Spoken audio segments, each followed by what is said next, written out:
just can't really do anything with A2. And pinning, taking it all down. Same thing here. So all noble, if he's a good reg, he should be shoving probably about 40% here.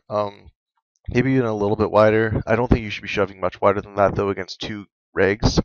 Like all noble here actually probably has the worst position out of any of us at the table, and I probably have the best position because I had two fish immediately on either side of me, and then all of the regs to the right of me, so I get to see what they do, and I have position on them, so I can rejam over them and whatnot. But yeah, when you're shoving into two regs here, you need to be doing it with an appropriate range because they are going to be calling you wider. So you can't be shoving super wide here.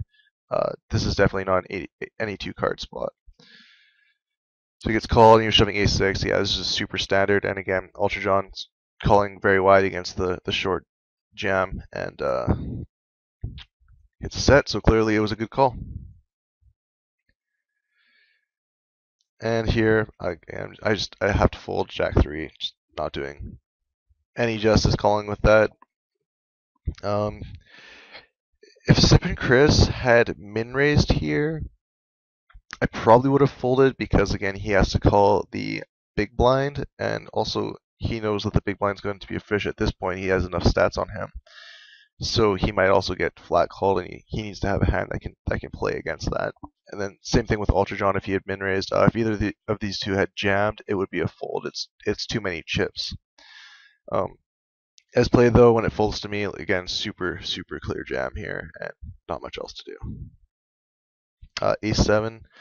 So we have a little bit more than 10 big blinds here. With the antes, our effective is let's see, 114 is 80 and 40 more or less. So we've got less than 10 effective, and just super easy jam here. There's not really much else you can do.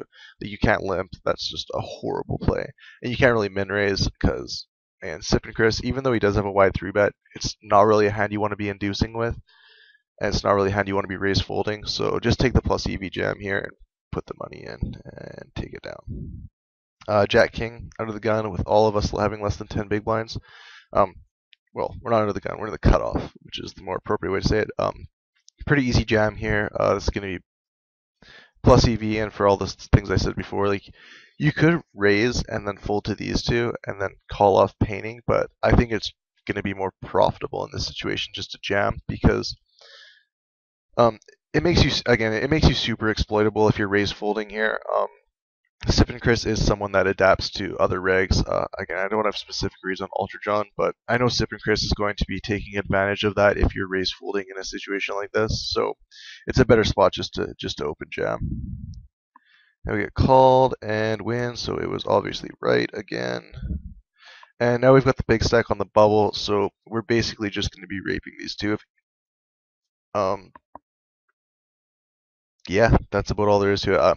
I expect them to both be playing super tight against us, and they have equal stacks, so we've got tons of fold equity, and they're both regs, so they know that. And as you can see, this is very easy ATC jam, again, because of the bubble factor. Sip and Chris can only profitably call here with, like, I think it's like, I want to say 12% of hands, so super tight range, and yeah, it's just easy ATC shove here. And 4-7, I do see some regs go pretty crazy in this spot because they know they have a lot of fold equity against Sip and Chris and Ultra John, but I prefer not to do stuff like that because if you look at the future hands, Sip and Chris needs to be shoving like extremely wide here, like 70%, and then Ultra John needs to be calling him super wide here, like something like, I think it's like 50%. That's Nash Equilibria. So I don't know if they're both actually playing at Nash Equilibria. I don't think Ultra John is. Sip and Chris is probably pretty close to that. Ultra John is a little bit tighter than Nash, so. But regardless, this is a spot where they're both going to be getting it in against each other a lot of the time, and I'm just getting free equity when one of them busts. So it's a spot that I think is better just to fold, even though you can pick up chips and increase your chance of getting first. It's just not a spot that's good to take, again, because you have to remember that the hand doesn't end when you fold or when you raise. The hand ends when these two are done playing. So again, just fold here. he shoves and he folds again. Like the situation a lot of the time is this guy shoves and this guy has to call him with like a very wide range.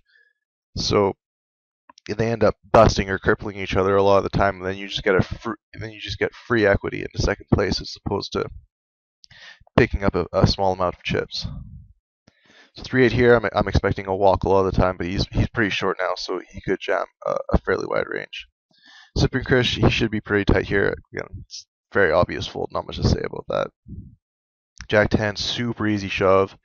Um, now that Sipping Chris actually has a little bit more chips than Ultra John, he actually has to be calling even tighter because of the bubble factor. So again, just super easy any 2-card shoved here. It's going to be extremely unexploitable, and there's nothing that Sipping Chris can do about it. So it's just a very profitable bubble for us right now. And when a bubble situation like this comes up, if you play it right, you would expect to get first a vast majority of the time, just because you're picking up so much equity and free chips. Jack 4 suited, Ultra John is now getting to be decently shorter than Sipped and Chris, so he's going to have to call fairly wide in the big blind. So this is a spot where I'm just going to fold it. The hand doesn't have a good enough equity against their calling ranges.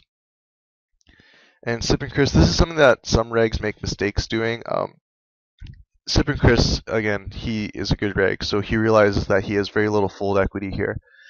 And because of that, he plays Nash Equilibrium and folds the bottom of his range. Whereas some regs will be shoving any 2 cards here, get called, and then be crippled, and lose because of that. So it is a spot where you do have to have a folding range. Again, I just have to fold here. My hand doesn't do well against his range. Pocket 8s, super easy jam. Again, if 2-3 is a profitable jam here, 8s is just like amazing. It's extremely high plus EV play there. Ace 5, again, with these two both being similar stacks, I am going to be shoving wide here, probably about 30%, I want to say. It's like any broadways, Jack 10 like is a very easy shove, Jack 10 offsuit. Any ace, and then like a lot of suited connectors, probably any 9 suited, like 9 10 9 jack 9 queen 9 king. Those are all very likely going in, and then just like 7 8 suited is also probably going in, and that's pretty much what my range is going to be in this spot, shoving in, and there's just not much they can really do about it because again they have similar stacks, so they have to be calling extremely tight, so it's going to make it very profitable for me to shove a wide range there. But again, not too wide because they're going to knock each other out. Sip and Chris here tarps, which is where he has 5 big blinds and just goes all in. I don't really like this. I mean, against 2 other regs, I don't really. Actually, well, I take that back. Against 2 other regs, this is probably like the most ideal spot to do that. You're going to get more fold equity because we're both probably doing quite a bit of tables at a time, and this is a spot where we can miss. But I think his fold equity is the exact same if he shoves or if he does this tarp here, because we're both going to look at our hands and we're just going to be like, oh, we have an ace, we're calling him, or oh, we have 2-5, we're folding. Like, we're just going to have very similar ranges, or pretty much the exact same range for calling or shoving over him when he tarps here or if he went all in. So, I mean, I don't know. It's just probably didn't even matter and took him more effort to do that, so I don't really like it. As you can see here, like, the tarp just didn't work. He just like, oh, I've got an ace, and he's short. I'm going all in. But of course, it was wrong because Sip and Chris hit 2 pair. So Sip and Chris wins, and now we are heads up. Oh, no, we're not. So he calls 6-5 here. This is probably a jam. Yeah, this is a jam. You're picking up so much free chips, and Sip and Chris cannot call you here. Even if Ultra John wins, like you're still getting a free 92 chips here. So very easy shove, or sorry, more than 92 because you also get your 42. So you're getting 142 chips here basically for free. And Sip and Chris can't really call with anything but like, well, he can call a little bit wider here because Ultra John is already all in. So the only thing he has to do is not come in last place. Like, if Ultra John comes in first place and he comes in second place, and I come in third place, then he'll get the chips from me. But if he comes in last place, that's the only way that he would bust out before Ultra John, which would be an absolute equity disaster. But it's not the end of the world, but it's not going to happen very often if he's doing this with a wide range. So he can call with like some aces here, and then probably king queen suited, and then like a lot of pocket pairs. But for the most part, he's going to have to be calling pretty tight here, like 15%. So it's a very easy shove for me, and Sipikers folds. And no free rolls, chop. But not really a chop because I just get most of the chips. So again, forced all in here. 4-6. I'm just gonna fold this. Not as worth it to pick up the 33 chips here, and 4-6 is quite behind any two cards, so it's just better to fold. And now we are heads up. So a7 here. Very easy Nash Equilibria call if he had shoved. Pocket twos again, super easy jam, and call and lose. And king 8 against Sip and Chris with less than 10 big blinds, extremely easy call, and we lose. And that was it for my first hand history review. So that was 31 hands, so I averaged about 1 minute a hand there. This is the test video again, and hopefully it actually recorded, and the audio was okay. So thanks for watching, and hopefully there will be more videos to come.